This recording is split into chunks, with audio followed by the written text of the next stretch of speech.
Memang calek-calek hana menang itu karena kanyo khianat kita kepada saudara kita sendiri. Sayang tanya orang kampung beda ilahnya. Sayang tanya orang tetangga-tetangga kampung tanya tak pegang tak ada ilahnya awaknya. Beda jawabkan mata tahu. Kiji budak kayaknya. Sudah.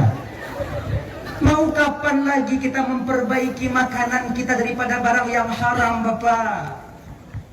Nyo kena puasa, nyaman tapu pagi kuntung dalam bulan Ramadan tinggal ya Allah. Tunggu pegah, mau nyokon belum pegah, tahu si pegah? Tahu pegah?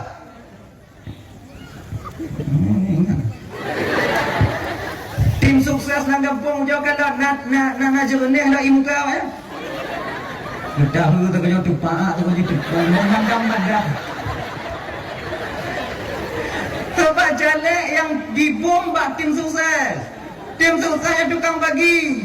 Dibagi 100 orang. 1 orang 300.000. 100 orang 30 juta. Ketika pemungutan suara, penghitungan suara, konsutu, tiblahnya. Yang 89 biji lagi kemana? Awak jalek itu doang. Anak kau bagi peng, bak tumpah lu kan aku bagi bang. Bung mati lu kan aku bagi. Awaknya naik pilih bang, nak tak bentuk bang.